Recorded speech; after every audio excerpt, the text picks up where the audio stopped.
Professor Wolff, welcome back to PRIMO NUTMEG. Thank you. Glad to be here. Yeah, thank you very much for making the time to meet with me in person. You know, it's an honor to have you back on the show. And as I was just mentioning, this is actually the start of my 5th season, so you're helping me start off my 5th season with a bang. So good. Thank you very much for that. So one thing that I really appreciate about you is that you're very careful about distinguishing among different types of socialism, saying that socialism means different things to different people. And it seems like now there's a renewed interest in socialism and democratic socialism, and in particular things like getting rid of student loan debt, Medicaid, Medicare for all. And I was wondering, because you are so focused on the workplace and workplace democracy, do you think that maybe there's too much emphasis on these state initiatives and not enough on changing the workplace? Yes. I'm not against the focus on the big questions, the state initiatives, what in economics we call macroeconomic variables.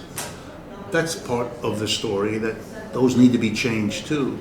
But I think that socialism has a century-long relative underwhelming attention to the workplace. Too little, too occasional, too vague and too general.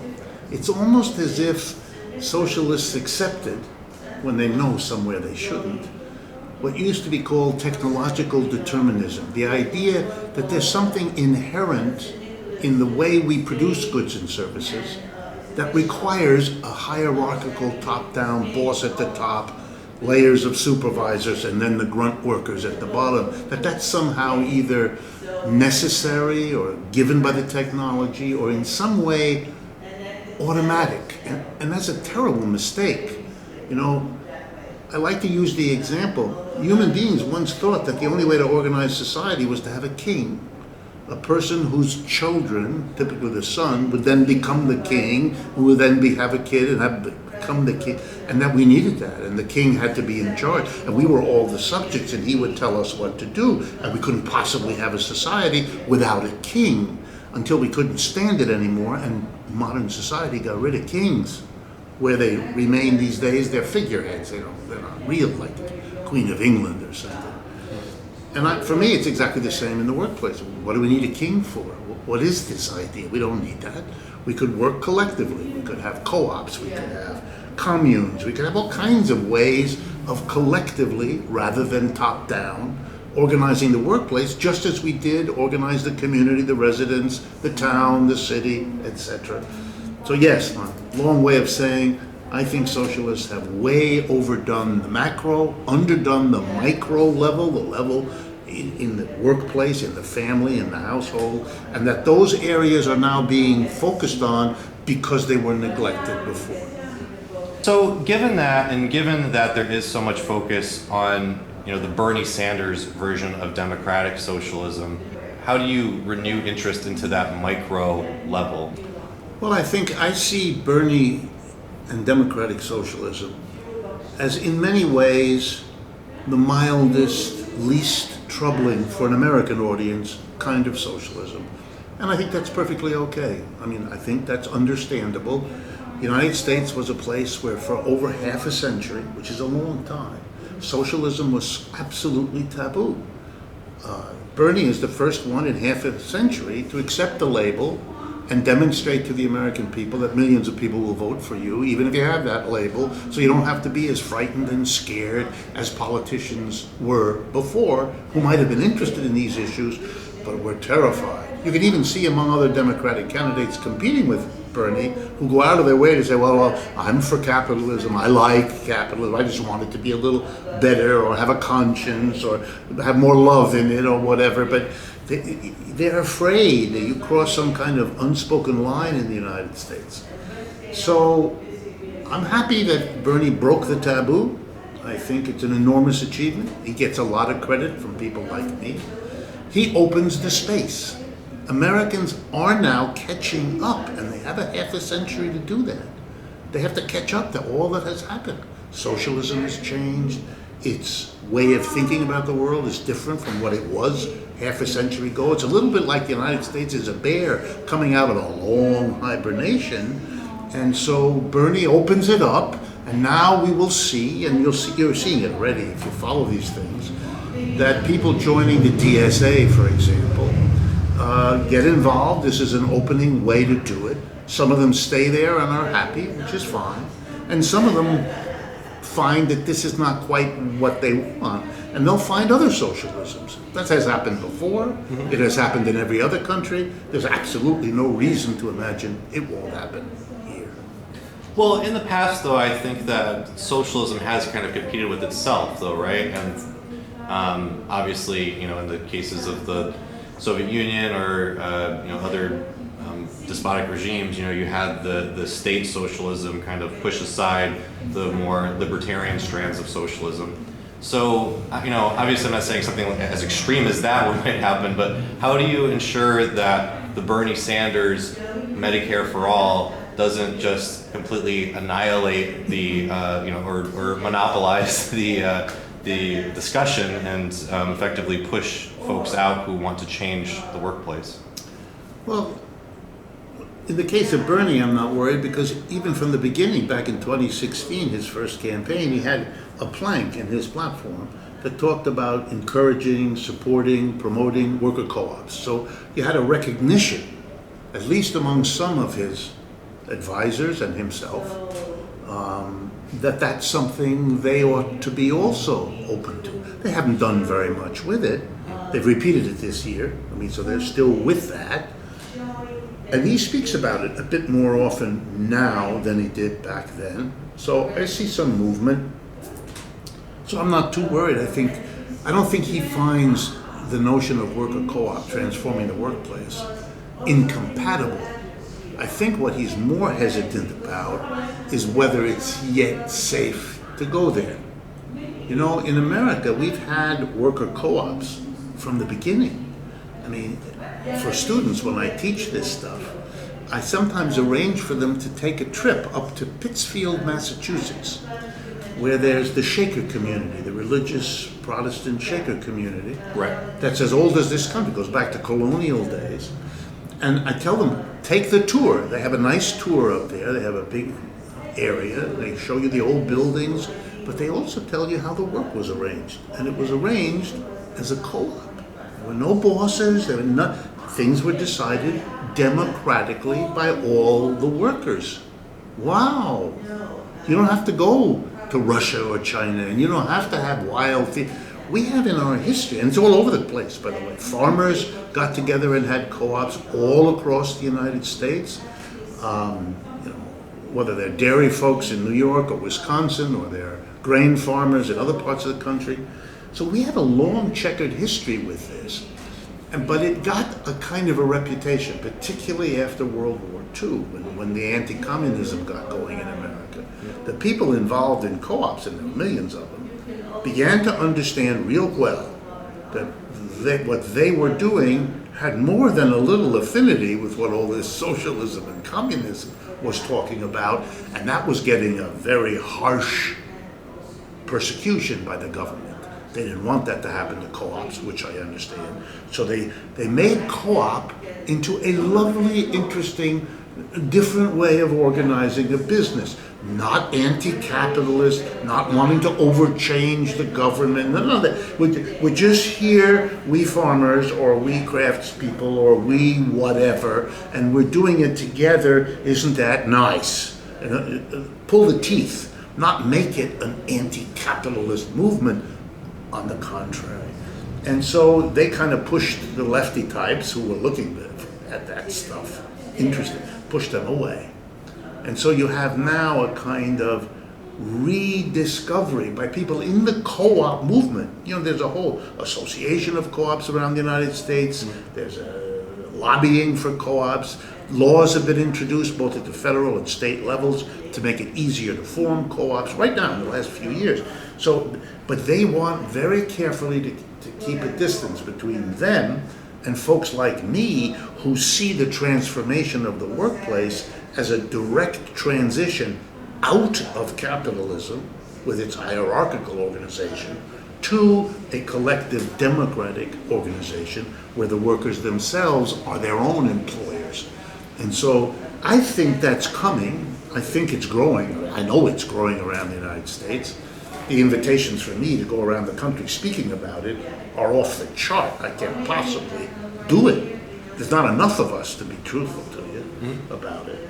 But I see it coming, and I'm not really worried about the competition among the different strains of socialism. And maybe a little history will help make that point clear. Before the Soviet Revolution in 1917, there were lots of different kinds of socialism, and they debated a lot with one another. Sometimes politely and sometimes with great passion. The Russian Revolution changed that. And it didn't change it out of some evil. It changed it out of a very understandable thing. Lots of different socialists had competed and debated. And they competed and debated about how to make a transition beyond capital, how to do it. They knew they liked socialism, they knew they didn't like capitalism, but the real hard part was how do we get from here to where we want to get to? And so they had this idea and that idea, but nobody did it until Russia. No one really did. The closest you came was a few months of something called the Paris Commune in 1870, right, which socialists were very interested in and studied and participated in, but it didn't last. The Commune was a few months and then it was destroyed. So the Russian Revolution, people have to understand, changed everything, because for the first time, socialists won. They defeated their enemies politically. They overcame the hostility of the whole world, and they were suddenly in charge of a country that was, by geography, the biggest country in the world. It was an unthinkable achievement. And what it did is it made an awful lot of socialists, who had lots of different opinions, begin to say, well, I mean, I had my view, but they did it. We tried, we couldn't do it. They did it. And there was a kind of a prestige, if you like, a kind of deference given to the Soviet version of what it was. And others kind of were forced to decide. They were either going to go with that and sign up, for the Russians, because they showed how it worked. Very American, You debate, we did it, we proved. So an awful lot of people lined up behind the Soviet version. So you're right, it became a kind of dominant version, even though it was only one of a bunch of contesting interpretations. But it also provoked a certain group of people to say, no. And it split the socialist movement. Kind of those who deferred to the Soviet Union was the major group, but a very large group who said, we will not do that. We don't like what's going on there. We never agreed with that idea. We don't think the Soviet Union's a great success. It's a good thing maybe beyond capitalism, but there's a lot of things about it we don't like. And the Americans, again, because of the taboo, they're not familiar with the history. In the aftermath of the Russian Revolution from 1918 to 1921, the whole world socialist movement split. And they basically split over, are you for the Soviet Union or are you against it? Right. And if you're against it, here's what happened. Those people held on to the name socialist. And if you're for it, they changed their name. The socialists left the socialist parties, all different ones, and entered something called a communist party, which basically didn't exist until then. Communist Party is new because it is that part of socialism's different strains that lined up behind the Soviet Union. And much of the 20th century, and you see this in America all the time, the notion that socialism is a singular thing, not a tradition with lots of different points of view. Right. It's a singular thing, and when you push people, well, what exactly is it? Out comes the Soviet thing. Even though the Soviet Union's been gone for 30 years, it doesn't seem to matter.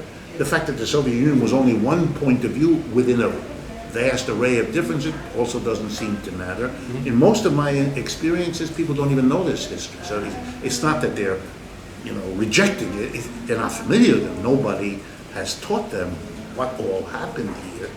But my guess is the normal condition of socialism is lots of different perspectives who debate, because that's what it was before Russia, and that's what it is now that Russia's gone. It's all back again, all the different strains debating. So since I don't quite see another comparable event to the Russian Revolution happening anytime soon, I'm fairly confident that the debate and the disagreements will continue. And, when you talk about how socialism means different things to different people, I think that it could also be the same situation with capitalism, because is capitalism Sure. private property? Is it a market? Is it a partnership between the government and business? Or how do you characterize that? Some people, like anarcho-capitalists, they would say that capitalism is a completely free market where there's no coercive elements and people are able to just engage and trade freely. So when you talk about capitalism, is there a certain thing that you're referring to? Is it the hierarchy of the workplace, or is it a bunch of different things? Well, I could not agree with you more. Interpretations and versions of capitalism have always varied. I only find it interesting that most of the people I speak to either don't know that or don't want to admit it. I'm not clear. For them, capitalism is. And sometimes, but often not, they will admit some variation by putting an adjective in front of it.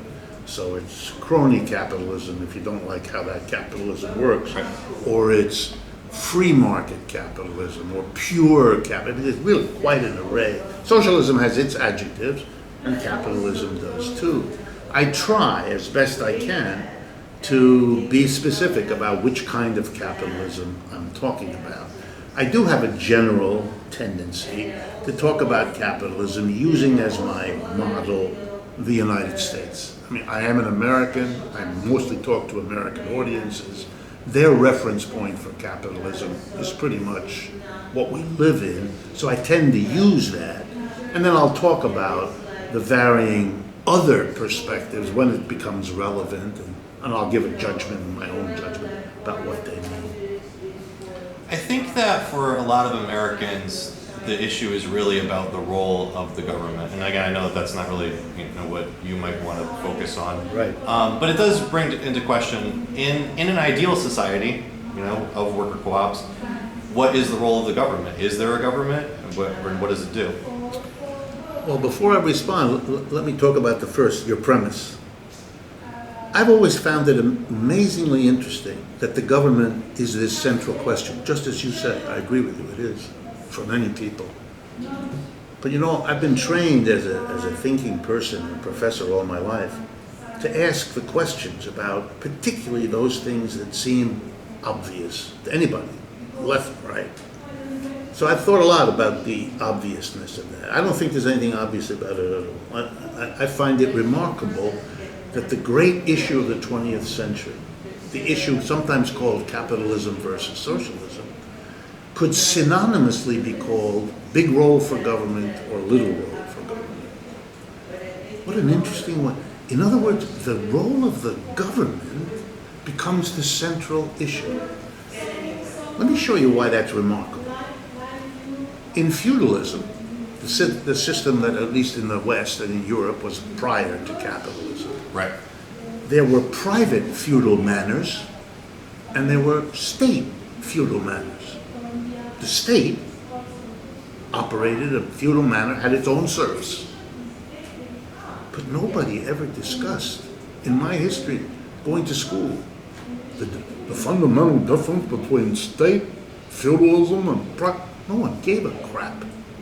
Feudalism was dealt with as, who cares? I mean, yes, there was a private part of it, and there was a state part of it, but nobody questioned whether it was feudalism because the state was more or less relative to the private sector. It was a non-issue. Ditto with slavery. Were there states who had slaves? Of course. Were there private people who had slaves? Of course. Were there struggles between the state and the private? Yup. Did it vary from one slave society to another? Yup. But is that a central issue of importance to people who study slavery? No. Couldn't care less. Could care less. I mean, I'm exaggerating a bit, but not much.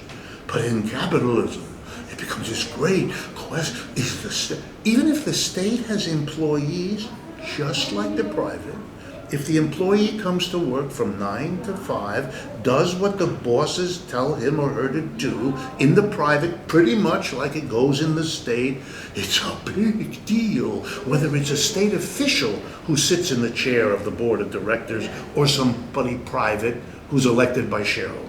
This is a great, for me, That's a clue that there's something going on here that hasn't been addressed. So let me be as provocative as I know how. I think it's a distraction. I think the issues of capitalism versus socialism are so frightening to capitalists and people who are sympathetic that they deflect the conversation somewhere else. Something they can get excited about. The state versus the citizen. This, and there's a long history in capitalism about this, because capitalism comes out of feudalism, and the kind of feudalism it comes out of is what we call late stage feudalism, when you have the absolute monarchies, the great kings of France and England and battling, and you had to fight to get out from under this powerful feudal state. So capitalism got all wrapped up with it against the state, when the real issue was being against feudalism. The capitalist revolution was much more about no more lord and serf. We now have employer-employee, very different game. That's what the core of it was. But no.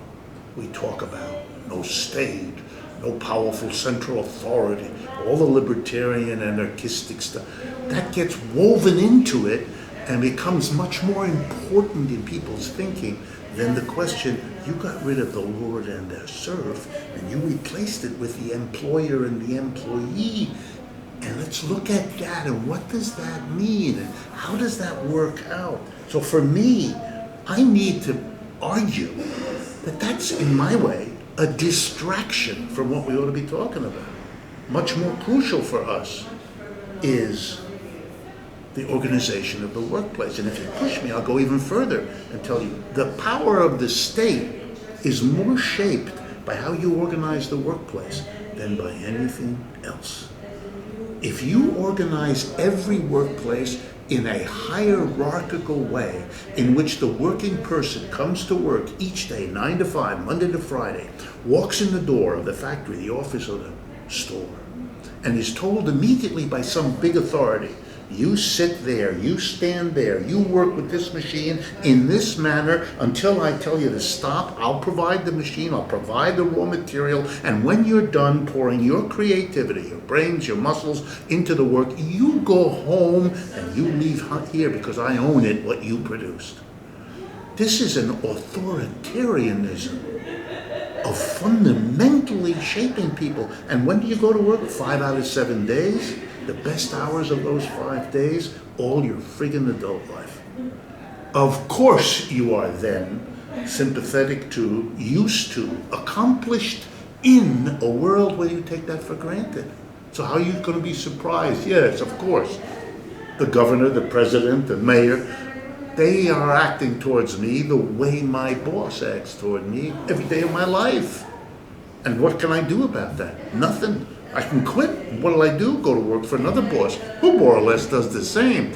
That's my freedom in capitalism. I get freedom. Who's going to oppress me? Oh, thanks a lot. That's not what I meant by all of that. So for me, it's a mistake to be all focused on the government or not. I understand you don't want an authoritarian government. I do. I sympathize. I sympathize with the anarchists and I sympathize with the libertarians. But you'll understand that there's a little bit of irony here. I would like them to share with me their libertarian, anarchistic instincts inside the workplace and not focus so exclusively on what happens outside the workplace, especially since so many of them, when I talk with them, clearly haven't thought 1 minute about what goes on inside, because they're so focused on the big question of the state versus the citizen. I think that's a distraction. I think that libertarians draw a distinction because, it goes back to the taxation is theft thing. The criticism that they have is that everything that government does is at the point of a gun and funded through violence. It's a coercive institution by nature. And they don't see the market, they don't see private companies as being the same thing. But why not? The employer says, you're out of here. Takes your income. That's not coercive.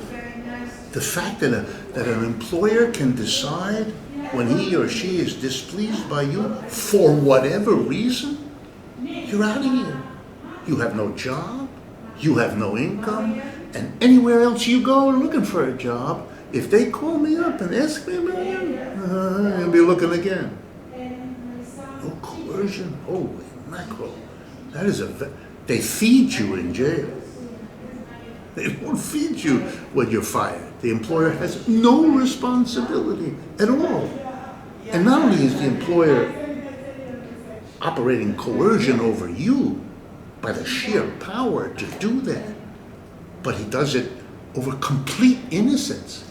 Your wife, your husband, your children, your sick grandmother. I mean, come on. The coercion that is involved here is stupefying. Why is that? I'm not asking you to rank it, but why isn't that? If coercion or violence, I'm stunned. Why wouldn't that be a concern for the workplace? One response that I've heard is that poverty is the state of nature, so that we all naturally exist in poverty, but it's through the market, it's through the, I guess to some extent the employer-employee relationship that people are able to have money to survive. What would be your response to that? That's just wrong. I mean, that's not complicated, it's just wrong. Feudalism is lords and serfs. You didn't need employer and employee. It's a completely different relationship. You don't bargain. Lord and serf doesn't bargain. Serf is born into a piece of land and a family that's there, has the right to stay there, inherits the land. It's called primogeniture, endorsed by the Catholic Church. That was a dominant church in that period of time. So you don't need employers and employees to have an escape from poverty. If you go to Europe right now, you'll see some of the greatest assemblage of wealth the world has ever seen. The chateaus on the River Loire or the Schlosses in Germany. I mean, great wealth was produced. Great numbers of people escaped poverty. They didn't have capitalism, they didn't have employers and employees. They didn't need that. Wealth is created when people get together and produce something. The whole question is, what's the relationship among those people when they get together to produce something? The minute they get together, they can achieve levels of wealth which by themselves, individually, they couldn't. That's called the division of labor. From earliest times, human beings, when they've been in tribes or clans or everything we know, anthropologically or any of that, when they get together, there's a division of labor. Like farmers who get together on a Sunday and all build barns for Harry. And 2 weeks later, they all get together and build a barn for Louise, right? So they get together, and now with a barn, you can keep your animals, you can store your wood, and you can grow and be out of your poverty that you might have had as an individual. So collective action has taught people division of labor, more wealth production. But that leaves open the question, what is the relationship among the people when they get together to produce wealth? Slavery is one relationship. Some of us are masters and some of us it's a relationship. Lord and serf, employer, employee, democratic co-op. Those are alternative ways of organizing to get out of poverty. For me, as an American who likes freedom of choice, I'd like to be able to choose. Teach me and show me what slavery is like. Teach me and show me what feudalism is like.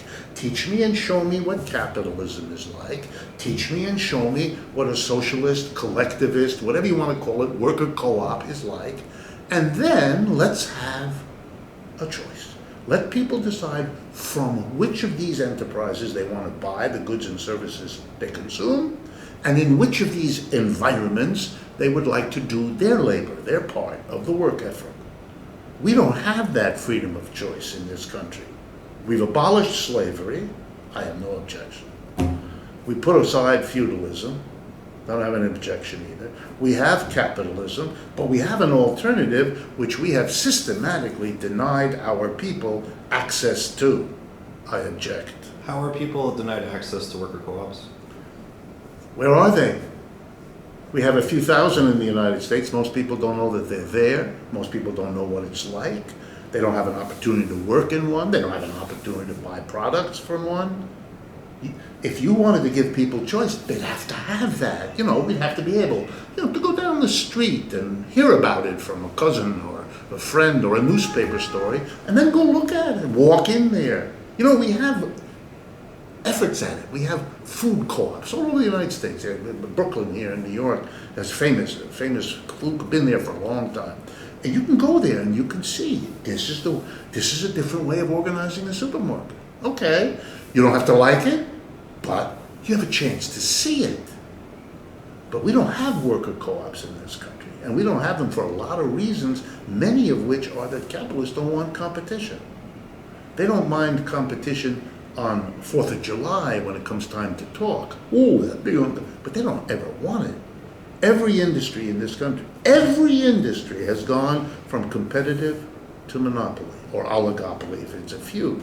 That's a tendency that is built into capitalism. The same people who celebrate competition have a hard time teaching their students or their public that there's an end point to competition. The winner in a competition, the one who sells the good at a better price or makes a better quality in capitalism, that one, defeats the other ones who go out of business when they can't compete. And what happens when they go out of business is they lay off workers and they stop using machines, and the machines go into what's called the secondary market or the used machinery market, and the workers look for jobs. And since they're good at this product, where the machines end up and the workers end up? In the company that won. So many companies become few. Small companies become large until there's only 2 or 3 or 4 left, or sometimes only 1 left. And that's wonderful for the ones who make it, because they are now in a position to jack up the price because you've got nowhere else to go. Okay, every capitalist dreams of that. The apologists, the professors of economics, whose job it is to put on the rose-colored glasses, they tell you about the competition when it's working nicely to make one company more efficient than another, but they don't tell you where it ends up. And when it ends up, we all scream bloody murder that there's monopoly here. We're being gouged, we're being charged too much. And then we ask the government to come in with an antitrust department in the Justice Department to go in there and do what the capitalist market can't do, which is break these things up, which the government often does, whereupon the same process resumes, and a few years later, we're back again. We have a half a dozen companies that make cigarettes, a half a dozen companies that make cars, fill in the blank. You know that, I know that, we live in it. But the make-believe that this is somehow an aberration, this has been how capitalism has worked from day one. Adam Smith and David Ricardo, thought to be the fathers, if you like, of modern economics about capitalism. They talked about this. They didn't hide away from it. But my modern colleagues here, who teach Adam Smith and Ricardo, have a strange selectivity when it comes to seeing what the implications are of what even these folks said. And when I explained to them that Marx was a very close student of Smith and Ricardo, that Marx wrote a 4-volume work called Theories of Surplus Value, in which there are hundreds of pages devoted to a detailed analysis of the work of Smith and Ricardo that Marx made use of. The labor theory of value, one of Marx's contributions, is taken from Smith and Ricardo. When I explain that to people, they look at me. It's the look of people who have been denied access, not just to worker co-ops, but to the whole development of a body of thought that's critical of capitalism. And there's nothing to be ashamed of for capitalists either.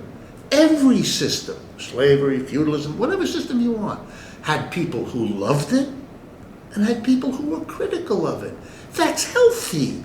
That should be. That's how you identify problems in a society and figure out maybe solutions to them. If you shut down the critics, if you give them no job in the university, no access to the media, no opportunity to show where their theories lead so people can make a judgment about them, you think you're saving your system. You're not. You're closing off one of the few sources of analysis and criticism and finding flaws and fixing them. The system rots when you don't have criticism. That's the problem of the United States. It expunged the left after World War II and the socialism. It's going to be paying, already is, heavy price because it did not fix its problems because it needed to pretend it didn't have them. I'll make a very personal example. I'm a critic of capitalism. I have been all my adult life. People like me don't get jobs in American universities. They don't. American universities mostly hire what are called neoclassical economics professors. That's a sort of the standard stuff that we all teach. A few of them are daring and hire Keynesian economists. You know, people that are now, again, a little bit okay in American society. Folks like Paul Krugman or Stiglitz, folks like that. But the one thing that neoclassicals and Keynesians too often butt heads, one of the few things they can get agreement on is to exclude Marxists, exclude people who are critical of capitalism. Why?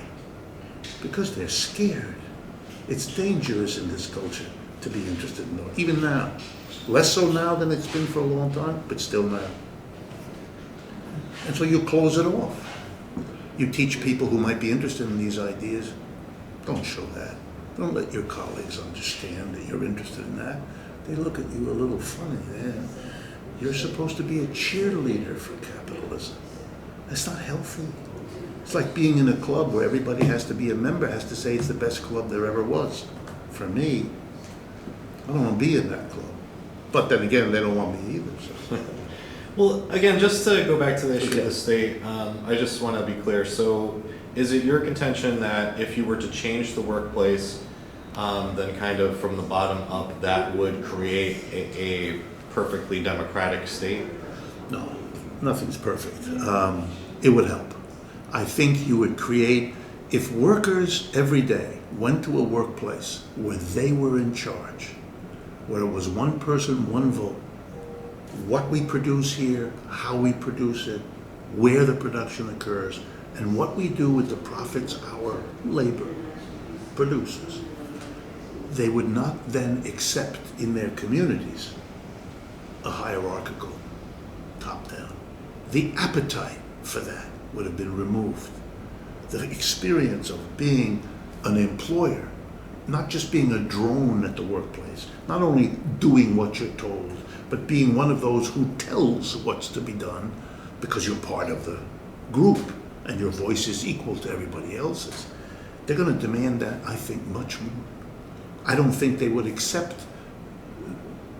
If that's not acceptable at work, it's not acceptable where you live in your residential community or in your political, unit either.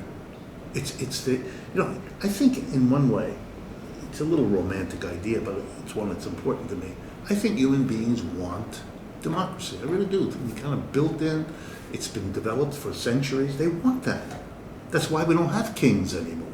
That's why, it's slow. It's 2 steps forward, 1 step back. I get all that. But they want it.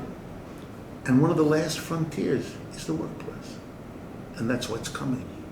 And I don't think anything's going to hold it back. How fast it goes, what forms it takes, who knows. But we're not going to hold that. Just like we don't have kings, and nobody's bringing kings back. What is this? What is the king inside the workplace? Who needs this? We don't want this. Look at something, that's gross. Amazon. One man, Jeffrey Bezos, has $150 billion. Amazon has roughly 600,000 employees. They average between $11 and $15 an hour. That mass poverty, because that's what it is enables that wealth. That's not sustainable. Maybe his lifetime, certainly mine, but that's not sustainable. That's not going to work. Something else I think is also missing from the conversation, in addition to workplace democracy, we're just talking about modern politics, is monetary policy, and that's something that we don't really talk too much about. CNBC will talk about if the Fed's going to raise or lower rates. Right. What would be a democratic way to approach monetary policy how should money be created and regulated? Yeah. Well, money is a resource, and we have a very, very peculiar monetary system here in the United States and in many countries, because it's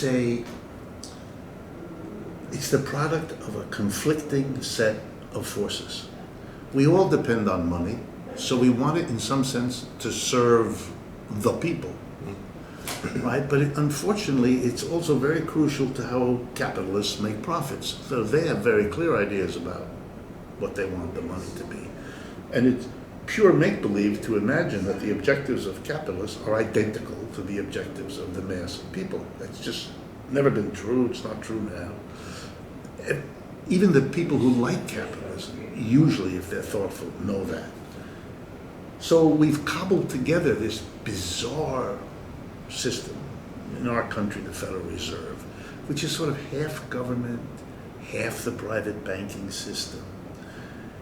It manages the money, but when it does so, it has to try to think through what is needed by the mass of working people in the way of money versus what is needed by capitalists who run businesses versus what is needed by rentiers, people who own shares of stock.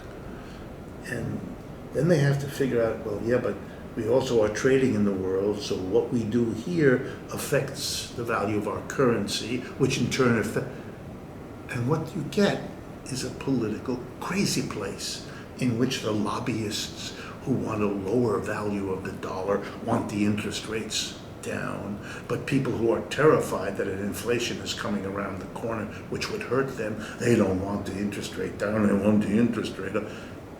And the end result is whoever has the most money to buy the most lobbyists and control the public awareness wins. And that's what we get. We get a policy, a monetary policy like that. So again, for me, the issue is what is the structure of your society? What are the different interests? Again, not to beat the dead horse, but if you have worker co-ops, here's what you have. The workers and the bosses are the same people. You don't have, they when they make their demand are already trying to figure out what's going to work for both hats I wear, for my complex identity. They're not the partisans that we have now, using whatever force they can to get the thing they want over and against the other. There'll be disagreements, and then those will have to be worked out.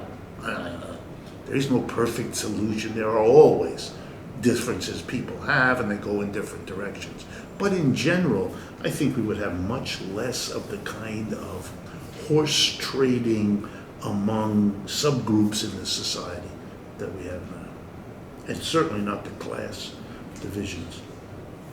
If you're asking a different kind of question, does money have to be managed in the way that we do it in this country? No, of course not. It's purely thrown together. We don't have any requirement to have monies become the debt of the government. It can be handled in a completely different way. If you know something about modern monetary theory, they've shown perfectly logically how the government can write checks and increase and decrease the quantity of money. Would there be problems if that happened? You bet. But we have problems now.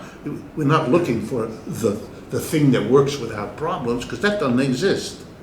It's a question, it's like people who are single and want to get married. If you get carried away, you think the problems you have as single will disappear and you'll be in nirvana. If you're a little older, you'll learn you're going to exchange one set of problems, those that go with being single, for another set of problems. And it's perfectly reasonable to prefer one set to another. But the end of problems, you're not. That happens right when you die, but not before. Well, I guess what I'm trying to get to is what would be the most ideal monetary policy. I know that Thomas Greco, he's kind of advocated for money being generated, through people producing goods and services themselves. So, is that something that might be feasible? With these co-ops, the labor that's being done there, and having money be produced, via these co-ops. Well, for me, I would rephrase the question. Money is a complicated instrument. It's a means of exchange if you're doing exchange. It's a store of value. Remember, you learn in economics. If other things perform those functions, then you don't need it. Suppose you had a society in which it was simply a guarantee. Everybody who wants a job gets one. And everybody who gets a job gets paid enough money to have a decent life for himself, herself, and their family. That's it. It's a guarantee. Then you don't need to save money. For what? Or if you do, it's a much more restricted event. It doesn't incur. It's for consumption. It's, if you want to buy something expensive next year that you can't afford now, you put money aside. Sure. But the vast amounts of money sloshing around disappear because the rationale for them is not there. Likewise, if you're going to make decisions about investment, much of what money is gambling and speculation about it. If you have a democratic decision, we have so much output, and this much we're going to consume, and this much we're going to use to expand our capacity for producing in the future, what we call investment. If that decision is made democratically, a lot of the financing of it is unnecessary because you've handled it in what we call real terms. You don't have to worry. The money comes later as an afterthought. It might be a mechanism for keeping accounts, which is useful, but it doesn't play the role in our society. It doesn't have to play the role that it has played with it. And you have to be able to ask those questions. Otherwise, what you're doing is unconsciously bringing back into a future society the unchanged conditions from now. That's not smart to do, and it's not necessary. The world has changed radically. Money plays a very different role today from what it did in 1500 or 1000 or 500 or BC. Radically different. And there's no reason to assume that that's going to stop. We don't have to envision our socialist future as if we were locked into some version of the current monetary system. And it does go back to the question of the state.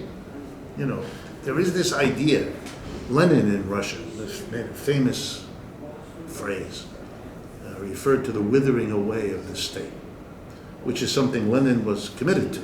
He wanted that. And it wasn't just some throwaway line to make nice with anarchists. He meant it. He felt that one of the things that a socialist change ought to involve is to get rid of the state, because it had a monopoly of violence, and because in his mind it was the way of enforcing with violence the dominance of one class over another. If you're a socialist and you want to get rid of classes, then you don't need a government, because you're not in the business of oppressing one class with another. But you have to be able to think. What? The thought of a classless society. That's not easy to do. Right, we come out of 2,000 years of slavery, feudalism, capitalism. Clearly binary class divisions. That's in our heads, in our DNAs. It takes some effort to get beyond. You have to be open that you're trying to think something that we haven't seen for a long time, and that's hard. Doesn't mean you shouldn't do it, but it's hard. Yeah, I mean, it is difficult because I just wonder, even in a completely democratic workplace, you would still have people managing others, wouldn't you? Wouldn't you have or like people overseeing certain things, people with certain levels of expertise who would maybe delegate responsibilities to others, right? So I mean, in some way, there would still be a form of classism there, wouldn't there? No. Why should there? First of all, class is about, in Marxian terms, which is the most developed class theory I know, one person produces surplus for another. That's a class. It has nothing to do with your expertise or the lack of it. Are you in such a relationship or are you not? When you go to work with a capitalist, he pays you X dollars. He does that because the value of your work to him is more than X dollars. Otherwise, he's not going to hire you. So when you sit down and you negotiate with your employer and you finally reach $20 an hour, I'll work here for $20 an hour, you hopefully know that he's not going to pay you $20 an hour, add you to his labor force, if the value you add to whatever it is he sells isn't more than $20. Because if it isn't, there's nothing in it for him, and he's not going to do that. So you're producing a surplus more than you're getting for doing so. And that's where profit comes from. So if you want it in simple English, that feeling you have when you come home from your job in capitalism, that you've been ripped off, you're right. And you feel you kind of shouldn't say it because you know it's not appropriate to say, but you feel it. And you feel it because that's what the name of the game is. And for all those tough Americans who I'll never work for anyone, doesn't pay me what I'm worth, don't understand the system. That's why you feel bad, because you're never going to be paid what you're worth. That's not the way this system works. Anyway, my point, I lost my train of thought, sorry. Your question was? Well, so you were talking about how... why there wouldn't be people giving orders and having more expertise. Mm-hmm. Well, socialists have struggled with this idea for a long time. And they have several ways of dealing with it. If you want to have somebody in a position of authority making a decision that other people in some sense have to respect because of the way the work is organized, then you have a problem. How are you going to square that with your democracy, with everybody kind of one person, one vote making decisions? So they worried about that. They thought about it. And they came up with solutions. And the American people have no idea what I'm talking about, because it's been kept from them.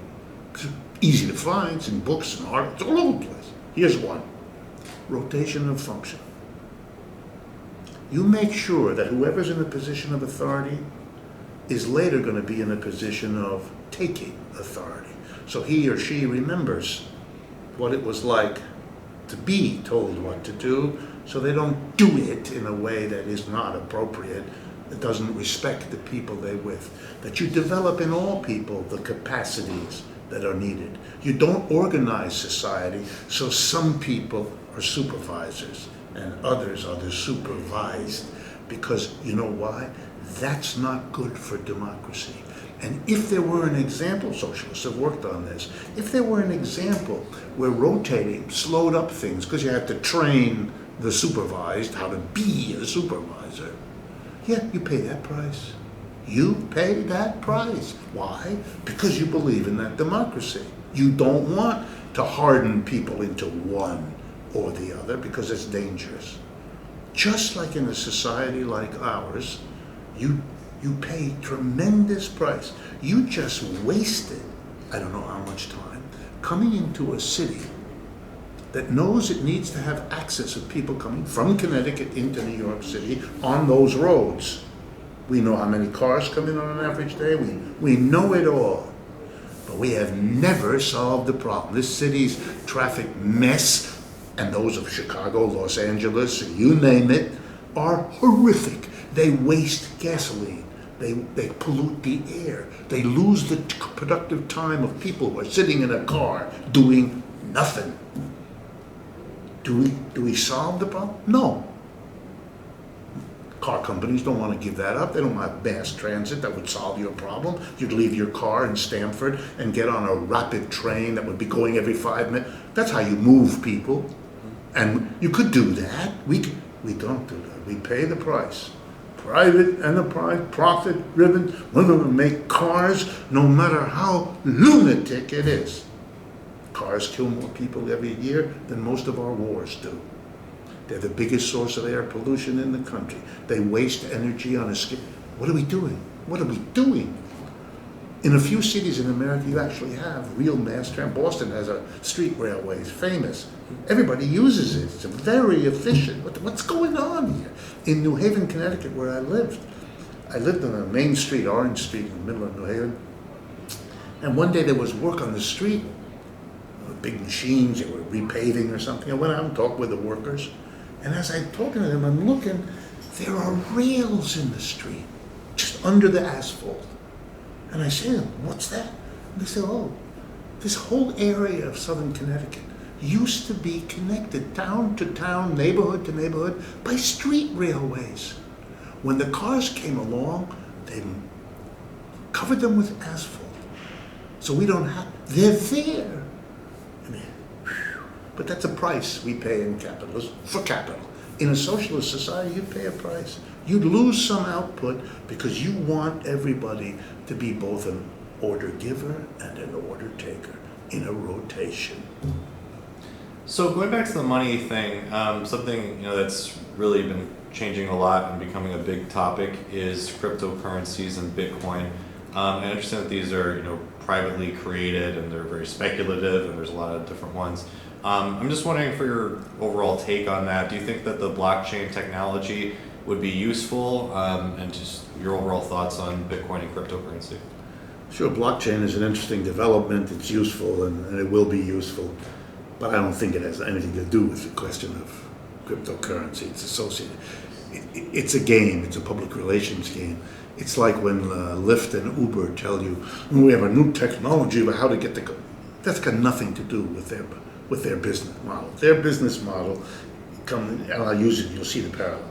Their business model is, over the years, the taxi industry, a capitalist industry when it got going, company with drivers, abused the public, like so many capitalist industries do.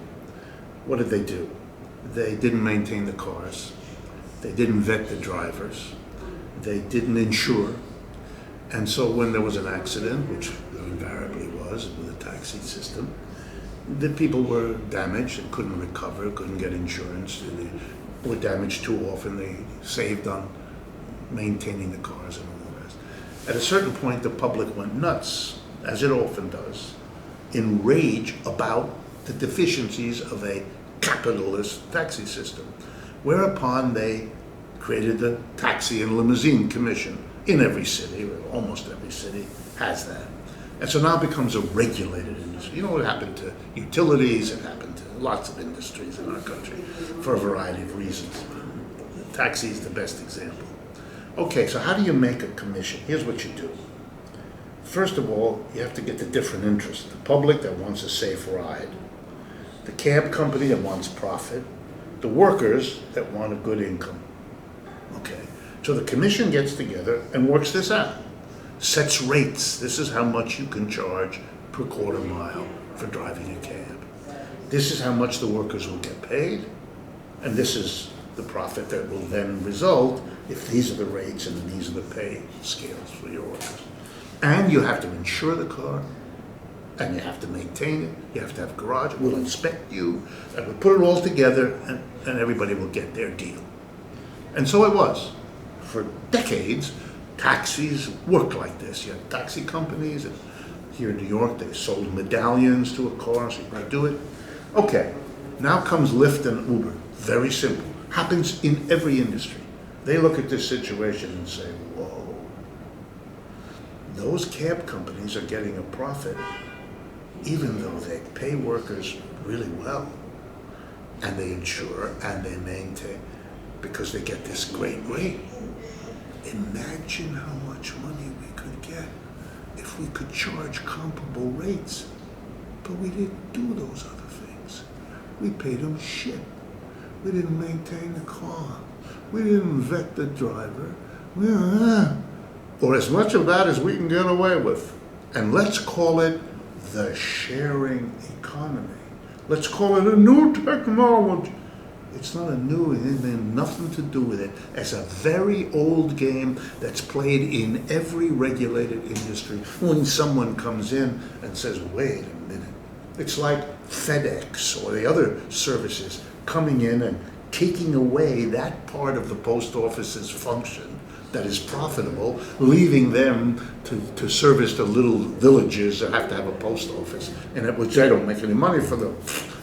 They just destroy that public function by privatizing it, and calling it a great technological breakthrough or a great movement of efficiency, which it almost never is, because that's not what it's about.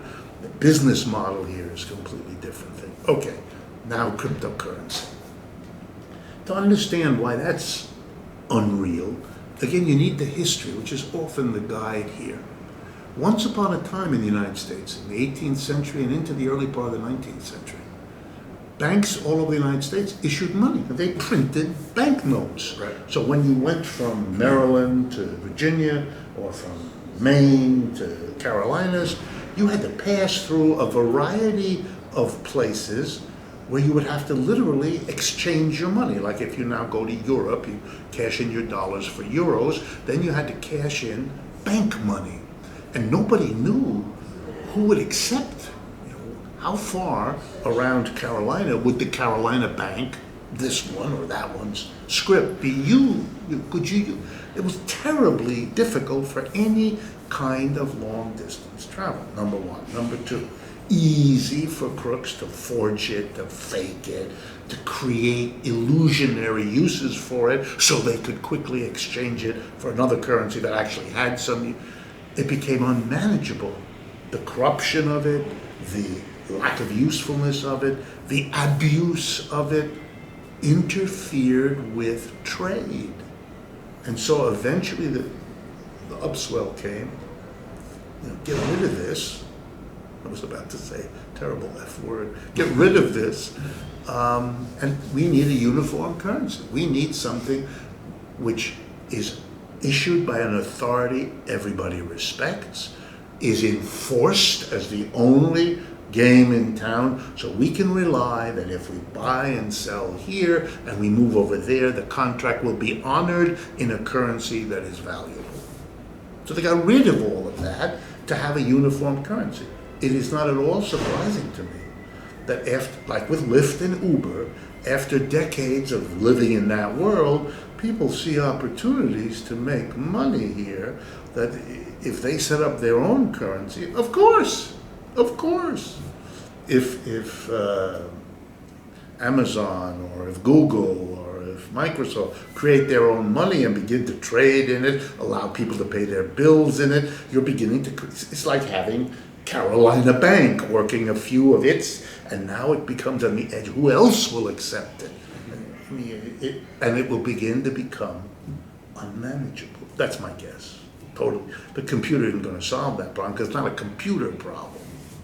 I'm just wondering while we're on the subject too, because I know the Austrians and gold bugs, and then they love gold and silver to some degree. What's the problem with using them as a basis for money? Why don't we want a gold-backed dollar or things like that? Well, again, it's a question. We do want it. It's not that we don't want it. We do want security of our medium of exchange. It's very scary that we are all dependent on this money whose value we kind of know is iffy, and we don't even exactly know how it's going to be valued tomorrow. So there's an endless search. Marx has a lovely line about the impact of capitalism arrival on the feudal Europe that existed before. And the line that became very famous is, all that's solid disappears, floats into the air. Nothing is firm anymore. In a feudal society, you kind of knew, I'm a serf. I belong on this piece of land where I raise my chickens and I have my cow and I grow my crops and I work on the land of the Lord in the manor, and then on Thursday through Saturday, and my own land Monday to Wednesday.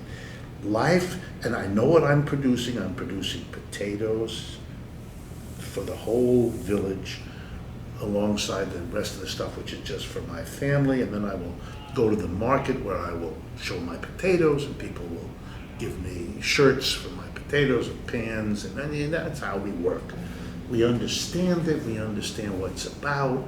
It's a division of labor that the Lord organizes of our village and that the church sanctifies. So everything is in its place. In capitalism, in contrast, everything is fluctuating. You don't know. One of the reasons in modern economics calls itself often a price theory is when you introduce a market into this, you introduce a fundamental uncertainty. In a village of division of labor where you produce the potatoes and I produce the chickens and she produces the bread, and then we We shuffle them around. The extra bread, I make more than I need, I give to you. And the extra shirt she gives to him, you give me the extra eggs. We work all that out. And the minister, the priest says it's good, and the Lord organizes it. And even if we had a little village without a Lord, the village elders would do that. That's what we do. That's why we have a harvest festival. We work all that crap out. That's a radically different thing from markets. Because in markets, you produce something, your income depends on it, and you go to the market, and there is a very bizarre thing. One time you go, you get lots of oranges for your potatoes. The next week or the next month or the next year, having done the same work to produce exactly the same quality of potatoes and the same quantity, you go to market, you get no oranges at all. Why? Because the price, the exchange ratio of the different people is an unknown. It introduces a new uncertainty. You always had the uncertainty there might not be enough rain to make your potatoes grow. There might be war that will interfere in your growing potato.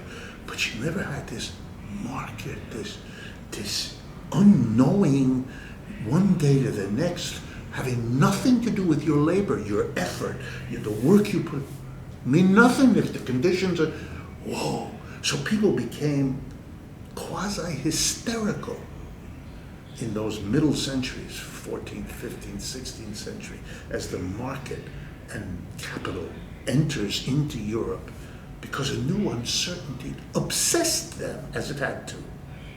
And so early economics, and to this day much of it, is called price theory. Why? Is price the most important thing? No. But it was to them. For them, it was the new mystery, and so it had to be dealt with. And so you develop the theory of supply and demand and all of that apparatus because you're fixated on price. One of the problems Marx has when he writes his economics, he's got to take his audience from what they're focused on, price, and move them to another area, exploitation. Not about price. Exploitation about relationship in production between the employer and the employee. It's something that happens after you buy the labor power, after you pay the wage, or you make the labor contract.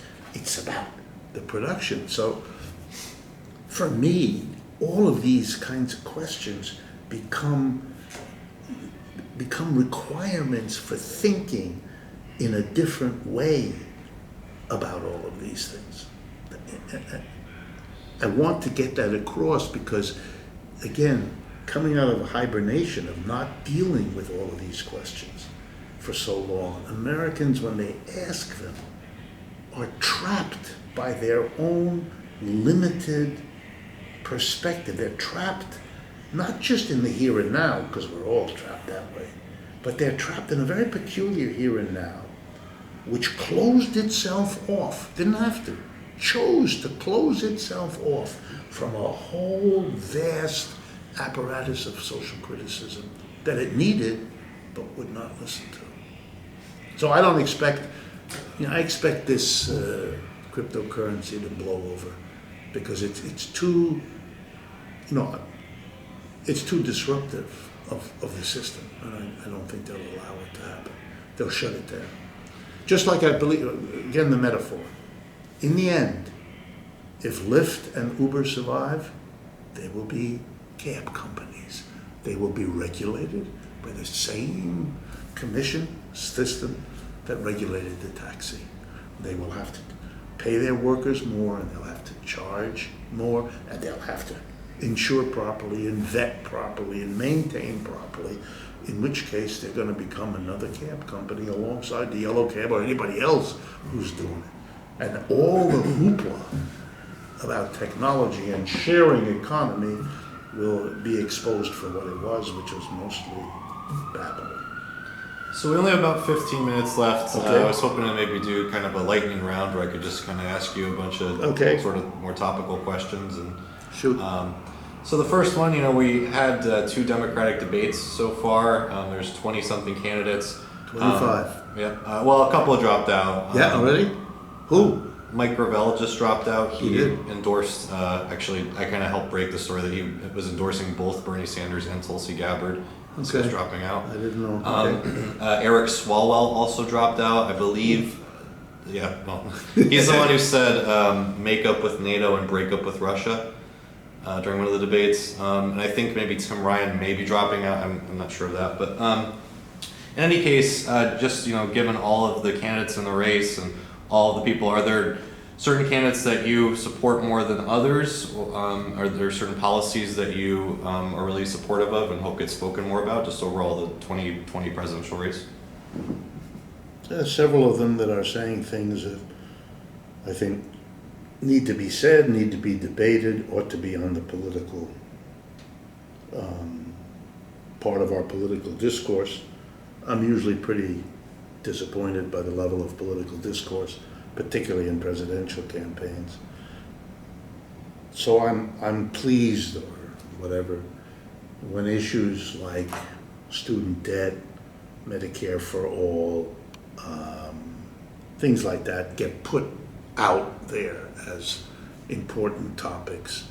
And the reason is, it helps people understand that that's an option. Because we live in a society where it was dealt with, these kinds of issues, as if it were unthinkable. It's a terrible, peculiar quality of the United States. You don't have that in many European countries. They have socialists and communists that are on the radio all the time, television. So these ideas are out there. It's not that people all fall over and believe them. They're skeptical, they have questions. But it's part of the range of choice of ideas, much wider than in the United States. You see it in their newspapers, you see it on television. It's funny because even with 20-something candidates, probably still 18 of them say the same thing. That's right. That's right. Let me give you an example of a breakthrough. You'll be surprised that I bring it to your attention, perhaps.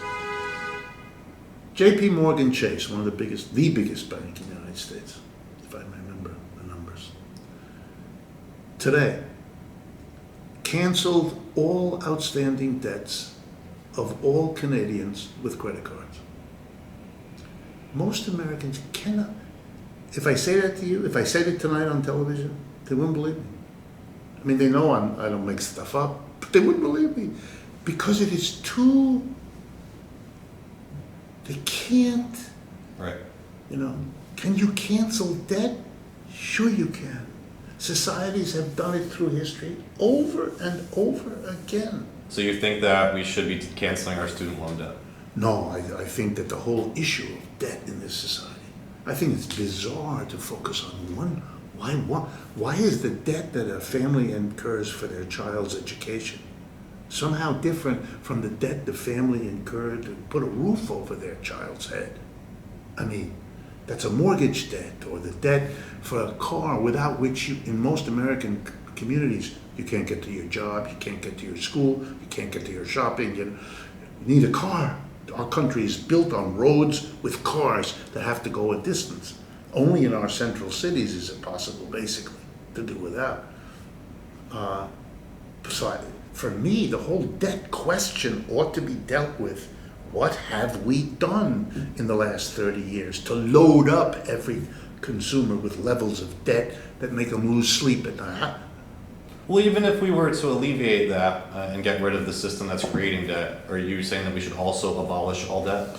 Well, I think forgive it all. I think we should reduce our debts. I think there is an imbalance between the creditor and the debtor that has to be addressed as part of the problems of this society.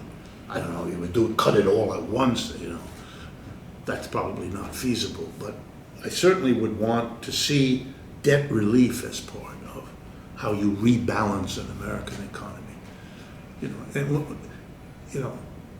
I do a little exercise with my students, if you have over $100 billion, which Bezos has, and he's not the only one, and you give it to the federal government, the securest way to place it, and you get, $4 billion a year interest from that.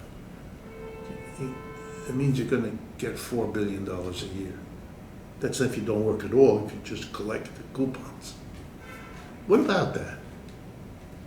What would be feasible in this country if Mr. Bezos, instead of having $100 billion, had $1 billion? Well, what would happen to him? Let's take it into account. And what would happen to all the other people for whom that money might be made available in one form or another? I think those questions are the appropriate questions for a democracy. And that's not because I don't believe individuals have some inalienable rights that a democracy can't touch. I agree with it. I think that's true. There are things that individuals need as rights, but that kind of disparity of wealth isn't one of them.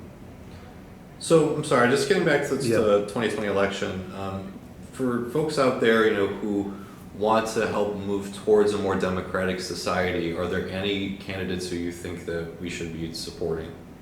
Yeah, I would pick Bernie Sanders and Elizabeth Warren because I think they're ahead of most of the others in terms. I like Kristen Gillibrand from New York because she has put forward one of the best bills in the federal government, in the Congress, about worker co-ops, about moving forward. Really? Yeah. I didn't know that. Yep. Sanders is involved in it too, but she's been a major pusher, so I would add her because I think she's willing to go in that direction way more than most of the others. But I think those are the ones that are opening, I picked those three, are the ones opening the space. And, and I have, as I said to you at the beginning, I have a certain sense that Sanders, he's been walking the walk and talking the talk, and he's done it longer than any of those other candidates. And he broke through when it was urgently needed and when no one thought he could do it. I talked with a pretty high official in the Democratic Party when he first declared, and they told me with great confidence he would not get more than 1 to 1.5% during the primaries of 2016. Right.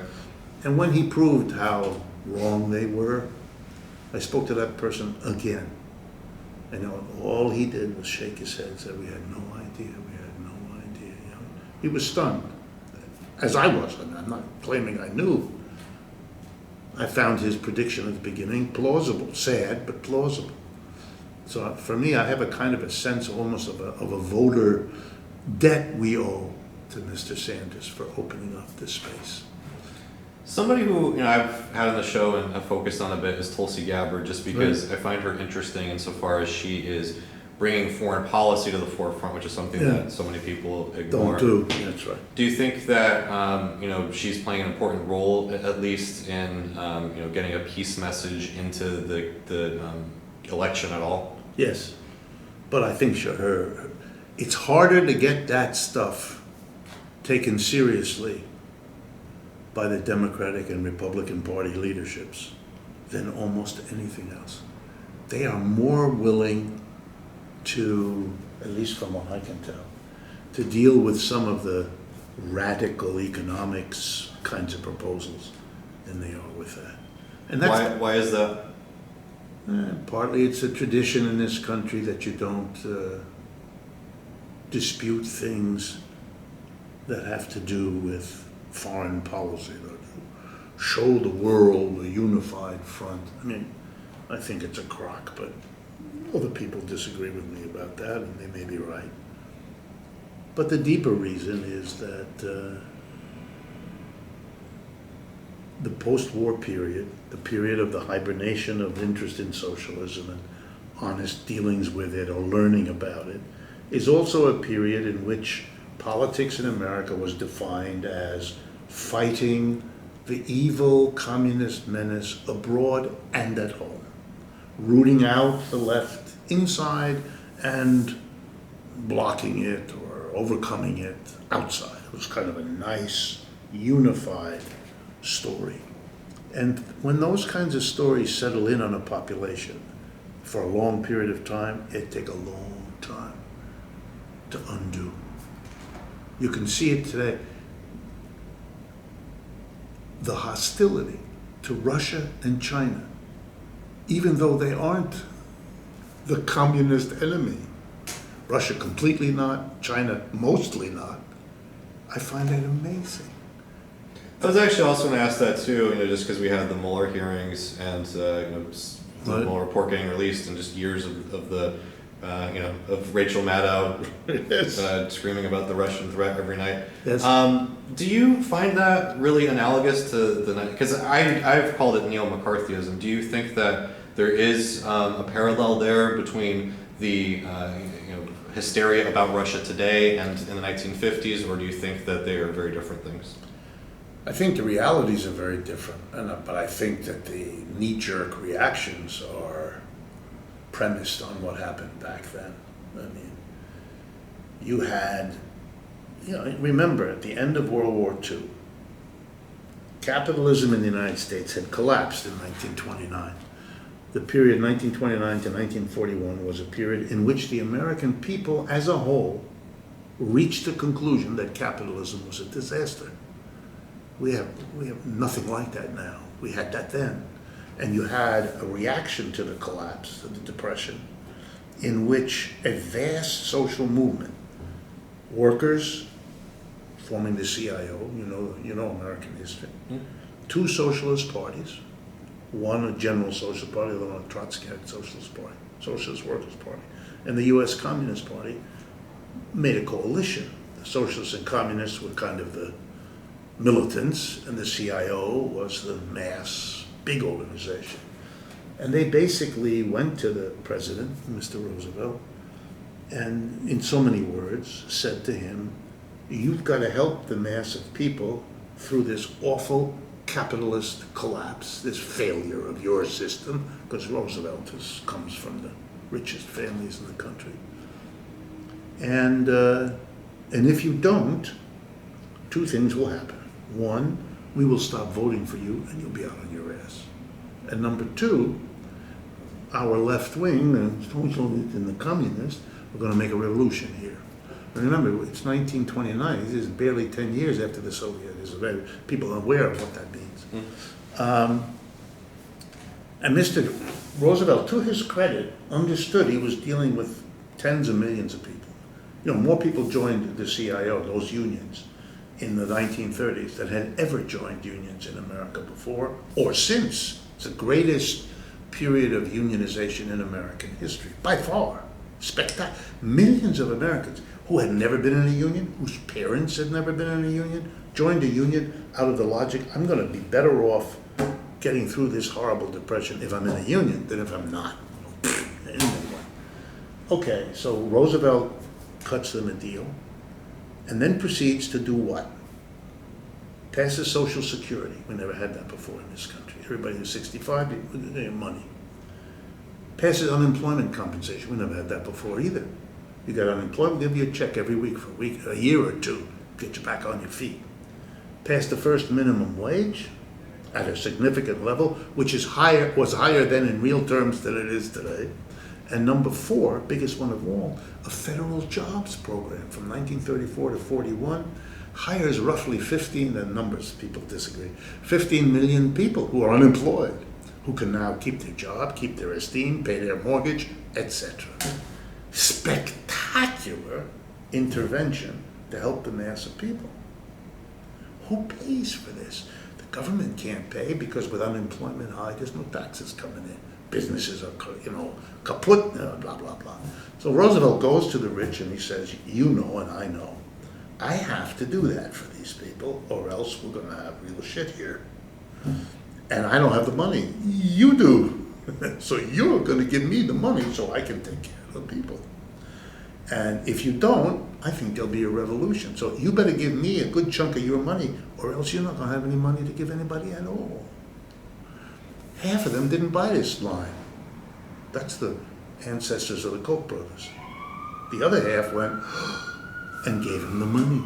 Once he had the money, or the agreement, he went back to the communist socialist and CIO, said, okay, we got a deal. I'm going to give you help. I'm going to really help the mass of the American people. I've got the money from these rich jerk-offs, but,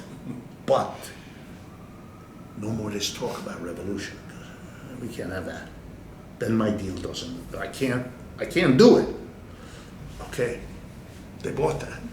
So he went out and did Social Security, unemployment, minimum wage, government jobs program. That's when they did some of the first ecological conservation, the Civilian Conservation Corps, WPA that sent artists and singers around the country and all that.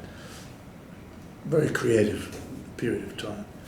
Anyway, it freaked the ruling class, if you allow the term, in this country out. Because the way that was paid for was he taxed corporations and the rich. Taxed them big time. And what he couldn't get out of them in taxes, he kind of made them borrow, lend to the government. So between the deficit they ran and the taxes they collected, that part of American society had never seen this before. Tremendous tax, tremendous forced loan to help average people. What? That's not the America they grew up in. They were horrified. The Koch type of people were horrified from the beginning. But even the capitalists who went along were, So when the war was over, 1945, and Mr. Roosevelt died, 1945, they made a decision, we are gonna fix this problem. They knew it wasn't Roosevelt. They knew that without that pressure from below, he wouldn't have done that. If you ever look at Roosevelt's literature in his first campaign, he'd be called a centrist Democrat. He wanted a balanced budget, all kinds of stuff that he didn't do after that. He was changed. They knew they had to get rid of that coalition. And when you want to get rid of a coalition, the way you do it is you find the weak link. The weak link was the Communist Party. By demonizing them, by converting them from the militants who got the working class to join unions into agents of a foreign power, you could break them. And then you'd scare the hell out of the socialists and the unions, which worked. They got rid of the communists, did the work for the government, got rid of them. The government immediately went around and said, socialists are just like communists, they just spell it differently. Okay, so socialists are terrible. And the unions then, minus their militants, had a 50-year decline in this country. You did it. But that means at this point, you can't go on an anti-communist witch hunt because there aren't any. Where? What? Back in the 1930s, you had communists running demonstrations down the major streets of New York City every day. It was in the newspapers every day. On the radio, there was no TV, every day. So people had a sense, whoa, communists are here, the socialists are here, the unions are here. You have none of that now. Well, I think we did see a little bit of it insofar as, part of the accusations about Russian trolls and whatnot was that they were, or Facebook ads, is that they were supporting Black Lives Matter. Right. And, there's been pushback by YouTube and Facebook, on independent media creators, they might be foreign elements or subversive or, in league with the enemy or whatever. Yeah, they remember that from the 50s. They can run that game again. Right. So, it seems like there are parallels, no? There's parallels between the McCarthyism then and the pushback that we're seeing today and the Russian story of today. It's this bizarre game. For me, I know it's strange, but I find the Democratic Party behavior here unbelievably stupid. And I don't use that term often in politics. You look for what's moving people, what their issues are, but this is so stupid. Whoa. And the only rationale I can think of is they were stung by being defeated by Donald Trump, which I understand. That wasn't supposed to happen. Shouldn't have happened. She did get more votes anyway, but it shouldn't have happened. And they needed to come up with an explanation. And the explanation I would give, which is they betrayed as a party everything that I just told you about the New Deal. That was the party that, remember, Mr. Roosevelt, who taxed rich people to produce a program for the masses, was re-elected 3 times. The most popular president in American history, nobody's even close. The idea that an American politician can't tax the rich to help everybody else is disproven by that man's history as a president. So you had a Democratic Party that was, at the end of the war, we were going to build on Mr. Roosevelt's legacy. We're going to go onward and upward from here. Not only did they not go onward and upward, but they gave it away. The last 50 years has been the rollback of the New Deal. We just went through the second worst crash of capitalism in 2008. Massive unemployment. And the President of the United States, Mr. Obama, didn't once talk about a government jobs program, which his party last time did to great effect. Huh? What's this, amnesia? No, there's no groundswell. He even had the extraordinary idea of saying to people, me included, well, I would be interested in these things, but there has to be a groundswell of support. He knew a little bit of the history. He knew why Roosevelt did it, because he had pressure. So I have to have pressure from below. Well, the one time that pressure from below was building, which was Occupy Wall Street in 2011, he smashed it. So the man was caught. If you want there to be support from below, you don't send bulldozers into Zuccotti Park to move people out. You bring them coffee, or at least look the other way or something, but you don't do that. And he did it in 18 major cities at the same time, the same night. You know, who you fooling? That has to be okayed by the president. He did. So he wants there to be a groundswell of support, and destroys the closest thing to that, which happened at that time, which he could have. You know. So for me, this was all an elaborate effort, whether they understood it or not, I really don't care, to distract from the fact that working class voters in Pennsylvania, Ohio, Wisconsin, and some other places had it up to here with the Democratic Party. They had heard promises made and nothing delivered. Nothing delivered. Nothing delivered. And not only did they not advance from what happened at the end of the war, but they lost most of it. The Democratic Party was either unable or unwilling to build, to grow. It capitulated, in our language, to neoliberalism. It became Tony Blair in the Labor Party there, and here, nothing, which I include Mr. Obama. Nothing. It's just... Well, honestly, that's one of the disappointing things that I find about Bernie Sanders, is that he so wholeheartedly embraced the RussiaGate hysteria. He even was to the effect of quoting John McCain and talking about the Russian threat.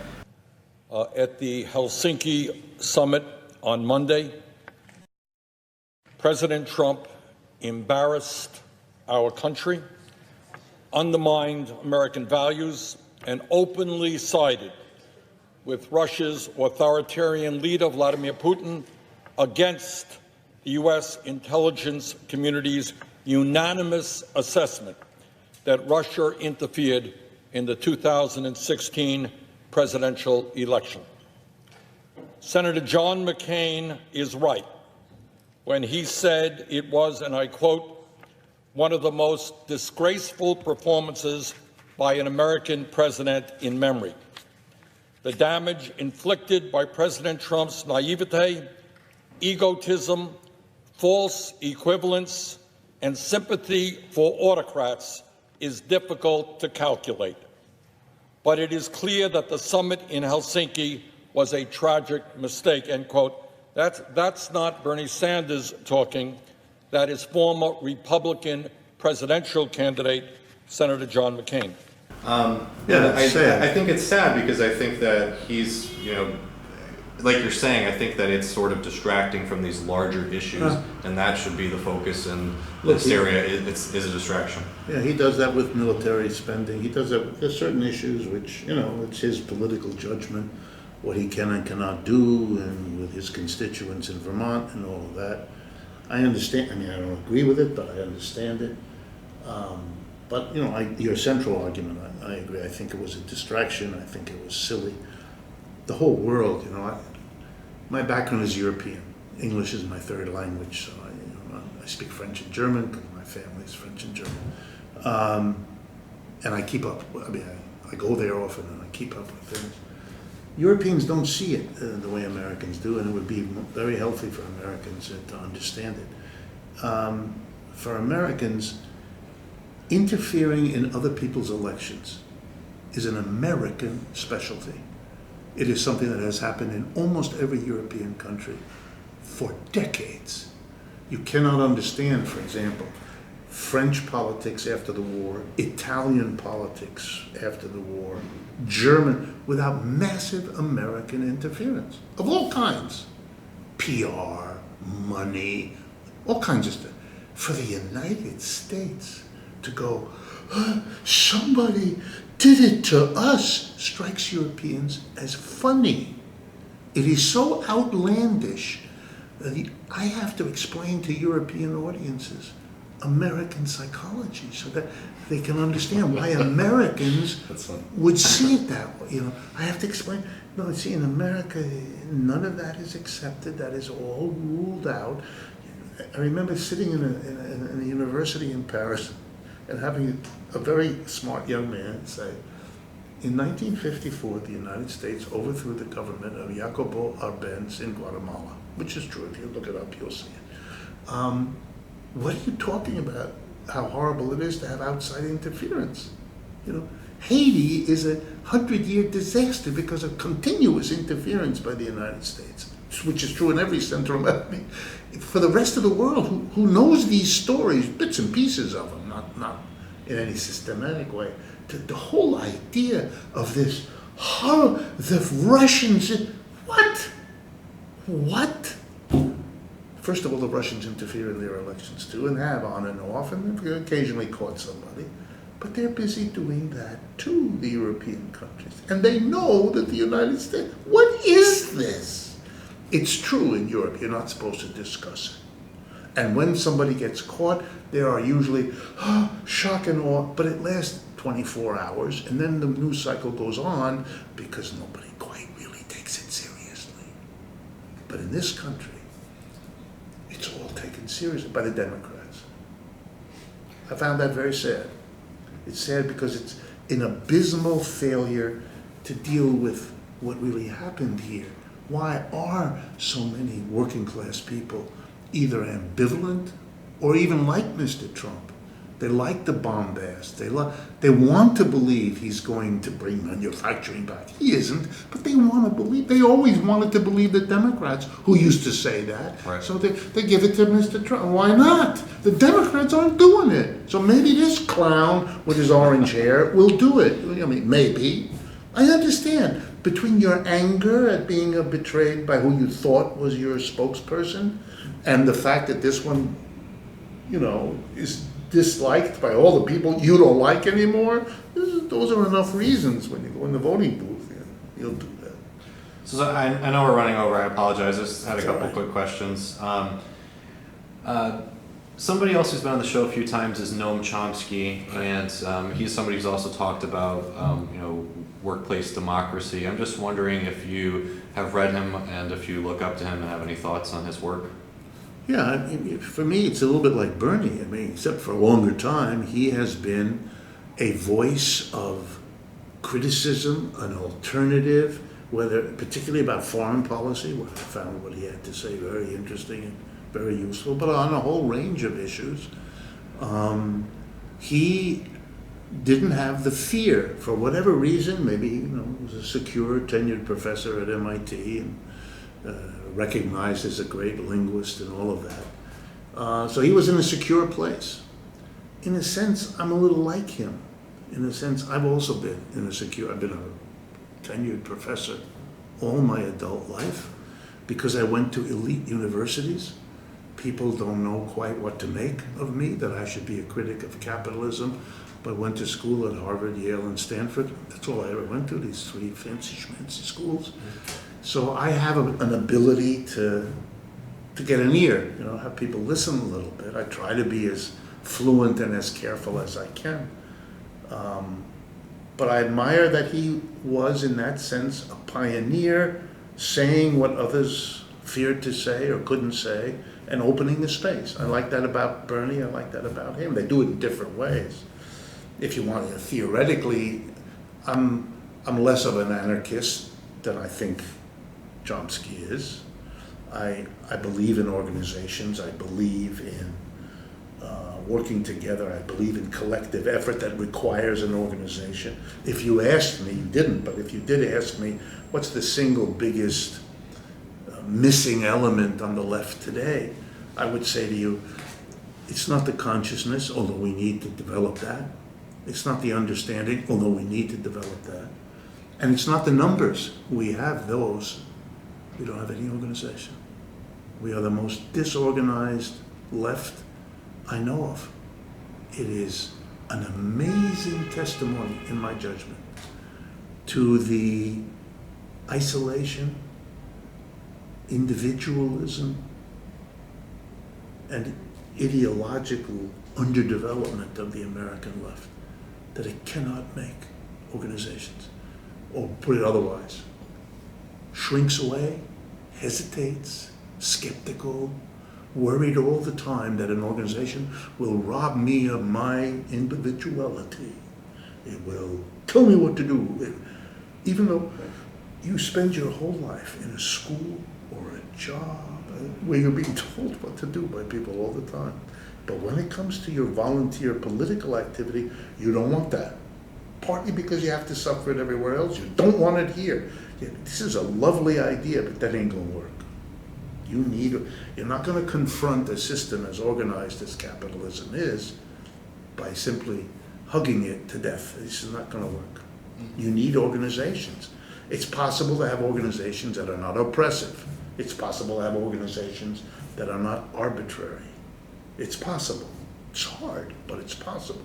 But if you don't try, then you're disarming yourself. I don't mean arms in the physical sense, but you're disarming yourself, and the system can afford to ignore you. I used to think the right was powerful. I now travel around the country, do a lot of public speaking, all over the place. Texas, California, everywhere in between. And the left, which I knew was there, is much bigger, and in many ways much deeper than the right. It's everywhere. It carries me. That's why. I mean, I have my radio and television show. Those are all. I didn't do that. I'm like on a leaf on a raging river. That river is the American left. There are loads of people there, with commitment and passion and all of that. But getting together in organizations, and whatever it is about American capitalism that has achieved that, in my judgment, that's the most important item protecting American capitalism. It's not the military, it's not the Republicans, it's that. It's always that way. Russia didn't fall apart, the Soviet Union didn't fall apart because we attacked them. They imploded, they fell apart. That's what will come to capitalism too, as it has in many places, and it will again. What's keeping it for now is whatever it is that disorganizes the left is absolutely crucial for them. And when that shifts, however that might happen, watch out. Because if that left that's out there congeals around a candidate or a party or a movement or something, then you'll see what you saw with Occupy Wall Street, or what you saw with Bernie. Suddenly, whoosh, millions of people are beginning. I remember giving talks in several of the Occupy Wall Street encampments when they would invite me. I remember one up in Bangor, Maine. They flew me up into Bangor, Maine to talk to people who had set up tents in this little town green. Bangor's a very small town, and it has a university and so forth. Orono is a suburb, is where the University of Maine is, and that's who brought me. So I gave a talk in an auditorium, and I began to notice something which I then saw everywhere.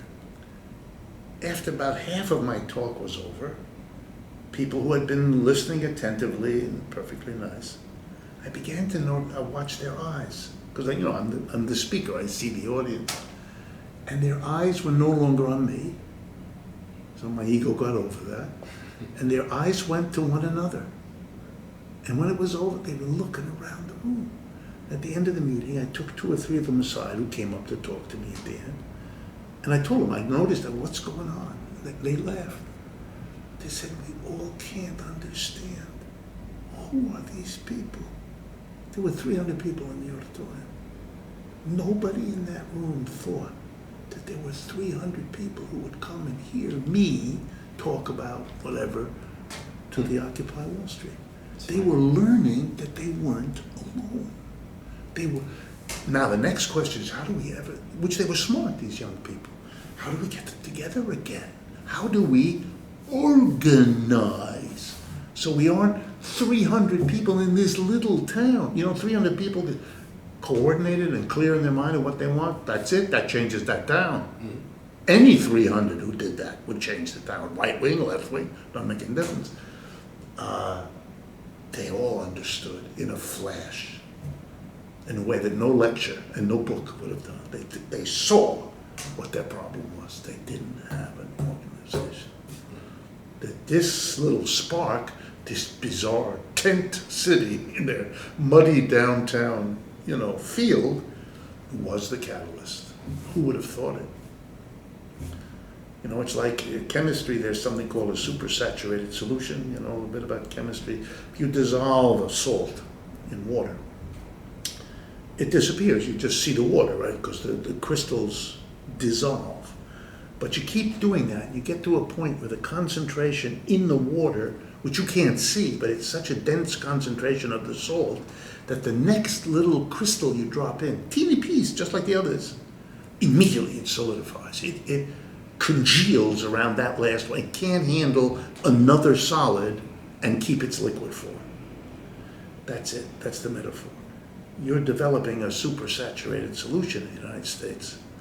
And the next little thing, we'll all wonder how this little thing could do it. But it's not. It's a supersaturated solution that the little thing transforms, and suddenly you're going to have what you had before.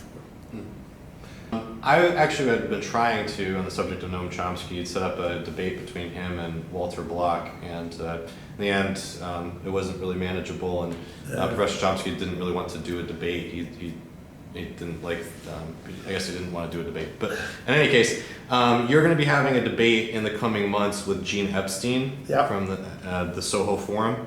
Right. And I'm just wondering... I believe he was an editor at the Wall Street Journal. I think it was Barron's. For sure, but anyway, I think it's great that you're doing that. I think it's going to be awesome to have a really intellectual discussion on the merits of capitalism and socialism. I think that defining terms is really going to be important in that debate.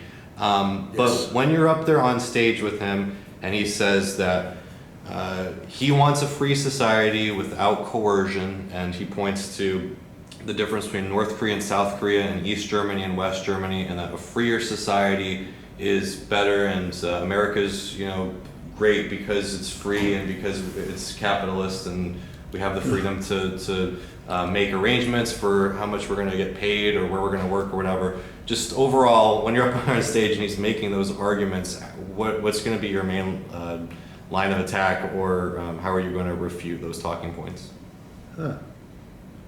Well, for me, it's always a bit of a conundrum how those kinds of arguments are made. Capitalism is the dominant system in the world and has been for at least 100, 150 years. It's overwhelmingly dominant. If by capitalism you mean the organization of production into the form of an employer and an employee, and if you're not distracted by whether the employer is a state official or a private citizen, because you've organized it that way, employer, employee. So for me, capitalism is the global system. So if you want to ask questions about freedom, I want you to talk to me about Haiti and Paraguay and Malaysia and Kyrgyzstan, because they're all capitalist, every one of them, and many, many more. And there's nothing remotely like your little story about the United States or East and West Germany or anything else, number one. Number two, freedom for what? What kind of freedom? In the Eastern Germany, everybody was guaranteed a job and everybody was guaranteed their income. They didn't have the freedom to speak politically, critically about the government. They didn't have those civil liberties, but they had other kinds of freedoms, which in the West you don't have. You don't have a guaranteed job, and you don't have a guaranteed income. Your employer can fire you whenever he wants. 7% of America's private employees are members of a union. Not that that's a great protection, but 93% don't have that. You could be fired tomorrow. You keep your job at the whim of an employer who, for any reason, can deprive you and your family of your income and give you a bad reputation and make you have a hard time getting any other kind. What are you talking about? Millions of people in this country have no medical insurance. They either don't go to a doctor, which millions don't, or they go to the emergency room at the nearby hospital, or they can sit on a gurney for 6 hours. But that doesn't happen in other societies. I've been ill in France. France has a national health service. That doesn't happen in France. What are you free for? In France, you're free of medical care. You will be taken care of with your medical needs from the time you're born to the time you die. You're free of the anxiety, which haunts Americans, that I will get terribly sick, that my insurance will cover none or only part of it, that I will not be able to, my marriage will not survive. One of the biggest reasons for divorce in this country are medical crises, or the financial consequences of medical crises. So, freedom is like beauty. It's in the eye of the beholder. You just racked up the freedom in those societies where you can make a comparison that makes your case. I understand, but that's kind of shoddy. There's other kinds of freedom, and the comparison doesn't work so well for you.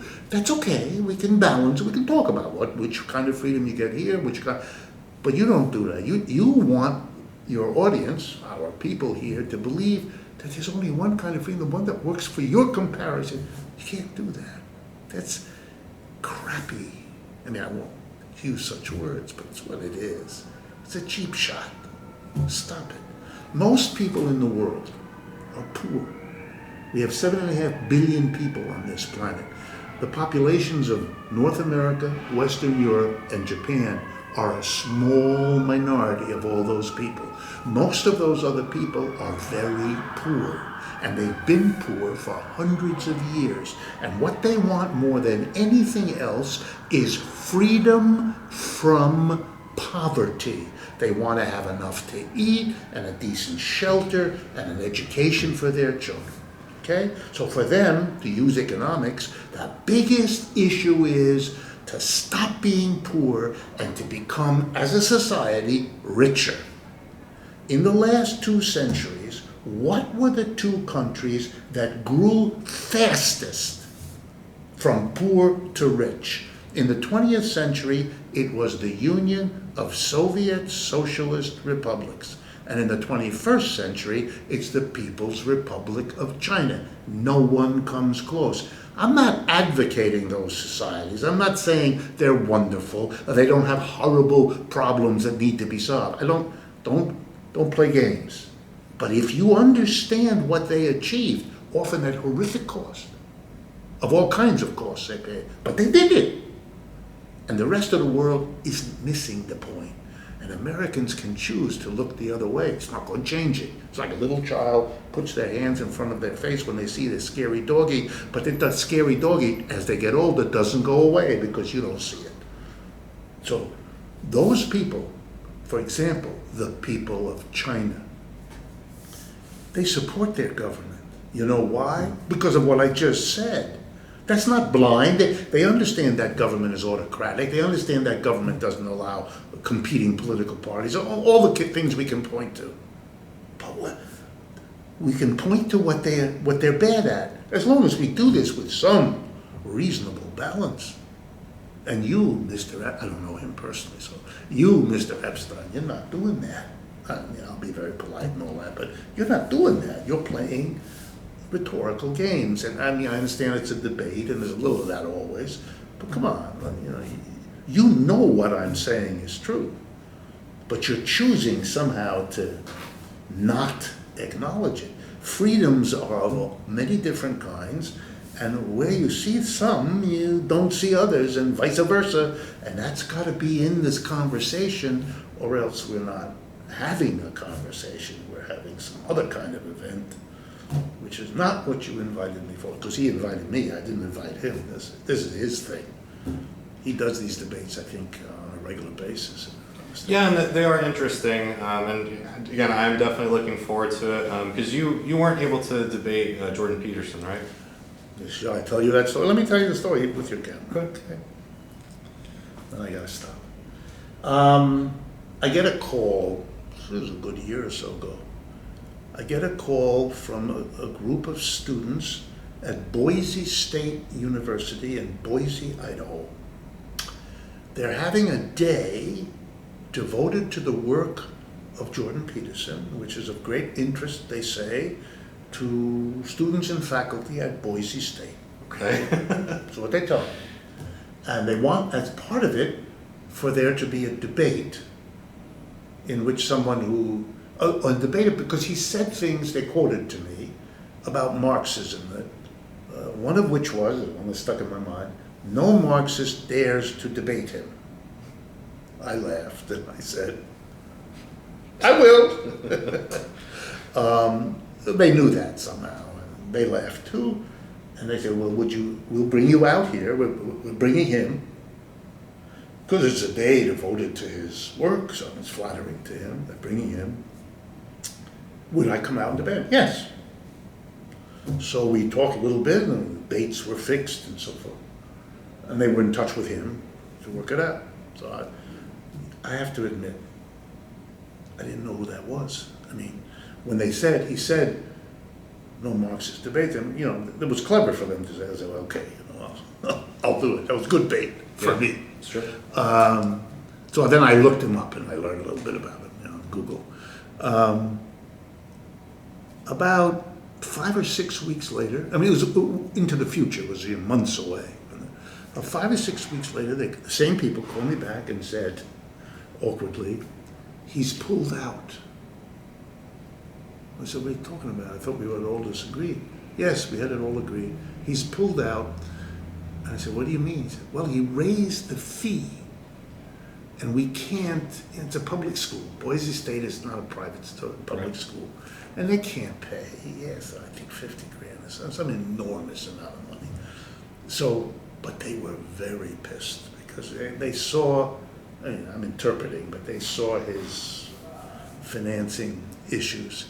And I don't know if any of this is true, just what I was told. They saw that as a way for him to escape the thing. In any case, bottom line, he didn't come. He refused to participate, even though it was all about his work. And they said to me, would you come out here without the debate and just talk about his work and how Marxism differs from his characterization of it? Yes, I said. So I went out there to Boise, by myself. There were other people.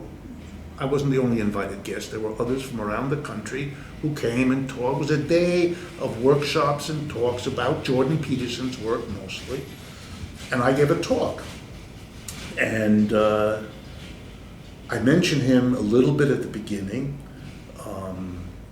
I was critical mostly because for him, he said, once I looked at him, he said horrible things. What was it? How could anyone be a Marxist because of Stalin? And then he said Stalin killed, and he gave numbers. 10 million people, I think it was, some huge number of people he killed. Or by implication, Marxism killed, because for him, Marxism and Stalin killing were more or less the same. So I criticized that. I explained to him, in case he needed it, that Marxism is a bigger, older thing than Mr. Stalin. I tried to remind him that history is full of killings done in the name of things that we don't condemn for that. And I tried to give him examples that would make him twitch. So I gave examples like, Christianity. I reminded him of the Spanish Inquisition, which killed large numbers of people. I reminded him of wars in the medieval time in which Christian princes killed each other. Catholics to Catholics, Catholics to Protestants, the whole Reformation, the 100 Years' War, the 30 Years' War. You know, those were long, a lot of people died. Right. And one side was carrying the cross, and the other side was carrying the cross, and each side believed that God was on their side as they slaughtered each other. So if you want to tell me that killing large numbers of people in the name, say, of Christianity means you shouldn't be a Christian, I mean, I know I'm playing with him, okay, but that's a strange argument, and my guess is no one in this room would buy it. Nobody in that room did. I mean, in the Boise State. You know, it's a strange argument. And then I played a little more, but it's plain because I don't take this stuff seriously. This only works in a society like the United States, where you've had this sort of 50-year taboo in which you demonize this and you find horrible things and you associate the horrible things with this kind of stuff. I'm reminded that in the 20th century had two things that it called world wars, in which way more people were killed than Stalin ever managed. Those were wars among capitalist countries, fighting over colonies, fighting over trade. Am I supposed to say, well, see, capitalism kills? I mean, by his logic, this is as good an argument as he has. So what? If we're going to count the dead, I think you're in trouble. I think it's a crazy metric, but you brought it up, so I went after him that way. He had problems with it. He produced a couple of videos in which he went after me, but he wouldn't debate. He wouldn't. Why won't he? Have you tried to contact him to see if he'll meet with you? No. To repeat this, I don't find these things edifying. I'm not, I don't find debates mostly very, very.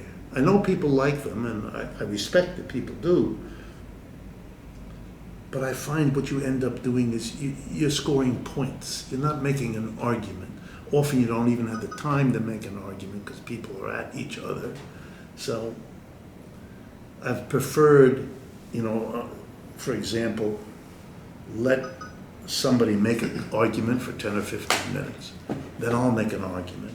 Then maybe have the audience open up and raise questions. But give me and give the others a chance to. Even the other thing, one of the debates I just agreed to, 7 minutes. I have 7 minutes, then the other people have 7 minutes, and then there's questions, and then there's a rebuttal for 3 minutes. But then I'm working hard to get the key point for my 7 minutes. I don't believe in key points. I'm a teacher. I know that students are different. This student learns this way, this student learns that. We're all uneven, we're all complicated.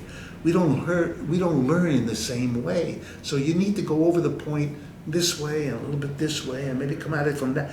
And different ways you do it reach different students. They can process it and learn from it. And if you don't do it, if you only have a little bit of time, there are students who could have engaged what you had to say, but you didn't have the time to do it. Plus, I like back and forth. I like to teach. Been a teacher all my life. And I learn from my students, from their faces, from their questions, from their smirks. Those are very important. Education is a very complicated business. Definitely. I just wrote an article recently, which is amazing, by the way. The reaction to it. Yeah. The article isn't amazing. It was about grades in school, in which I attacked grades. I've hated giving grades all my life. I hated getting grades when I was a student. I always thought, what is going on? I have this complicated relationship to the teacher for a semester, to the material, and then I get a B+. What the hell is that? Right. What is that? That's an evaluation of me? He hardly knows me. What? He can't do that. Well, he read my book. Yeah. On a particular day. You gonna close this? Yeah. Okay, well, we're done. Okay, well, we did run over quite a bit anyway, but Professor Wolff, for folks out there who want to stay up to date with you and follow what you're doing, how can they do that? Easiest way is to go to our 2 websites and to follow us on YouTube. On YouTube, just go to Democracy at Work, which is the name of our group Our website is democracyatwork.info. And my own work, rdwolff with 2fs.com. Those are the easiest and best ways. We do this weekly radio and television show called Economic Update. That is on YouTube every time we do it. It's also on television through the Free Speech TV network, and it's broadcast as a radio program on about 100 stations across the U.S. Awesome. Well, thank you again. I really appreciate your time.